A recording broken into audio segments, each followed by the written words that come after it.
Merci. La parole est à Jean-Luc Laglaise pour le MoDem. Merci Monsieur le Président, Monsieur le rapporteur, mes chers collègues.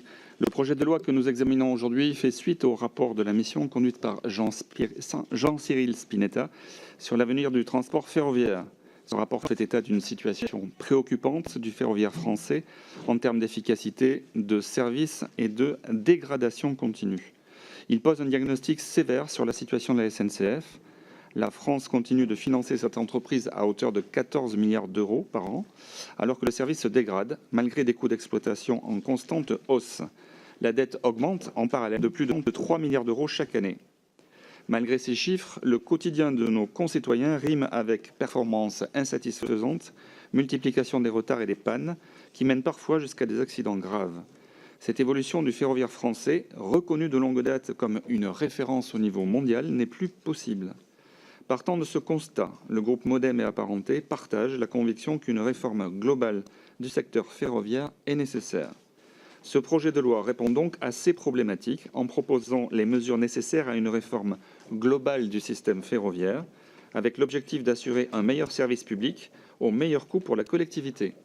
Il est en effet indispensable de faire évoluer la SNCF vers une organisation plus efficace et plus unifiée, tout en maintenant le caractère public du groupe.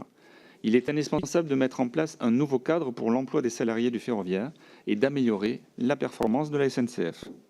Parmi les 4 piliers de ce texte se trouve également l'enjeu de réussir l'ouverture des services domestiques de transport ferroviaire de voyageurs. C'est d'ailleurs sur ce pilier, traduit au sein des articles 2, 3 et 4 de ce projet de loi, que notre commission s'est saisie pour avis.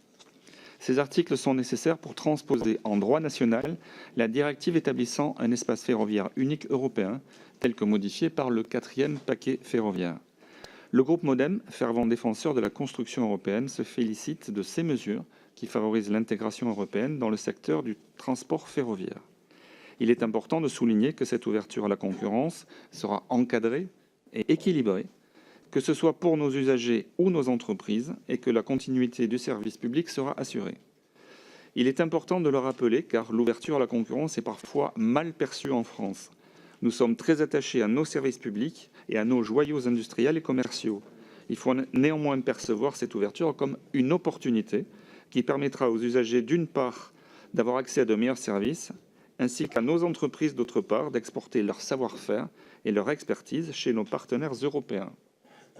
Cette réforme permettra ainsi de réussir cette ouverture pour les voyageurs, les cheminots et les régions, en posant les fondations d'une nouvelle SNCF plus efficace, plus unifiée et plus réactive.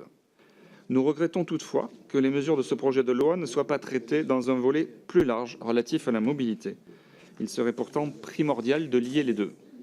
Cette segmentation des débats SNCF Mobilité peut être préjudiciable à la mise en place d'une politique nationale des transports et de la mobilité exhaustive à même de répondre aux multiples enjeux auxquels face nos concitoyens.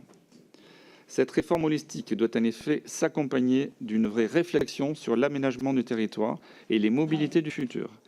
Il est essentiel de ne pas omettre la question de la cohésion territoriale, que ce soit au travers du maintien des petites lignes, du renforcement des transports du quotidien ou de l'amélioration de certaines lignes à grande vitesse et de l'intermodalité.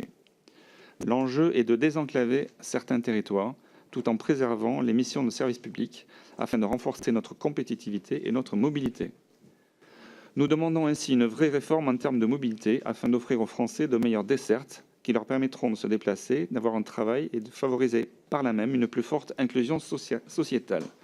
Mon groupe soutient donc cette refonte nécessaire du modèle de transport ferroviaire dans un contexte d'ouverture à la concurrence et appelle de ses voeux une réflexion sur les fractures territoriales qu'il nous faut endiguer. Il se félicite également que le gouvernement ait trouvé, grâce à la concertation, les moyens de limiter le recours aux ordonnances dans le projet de loi qui nous est soumis. Je vous remercie.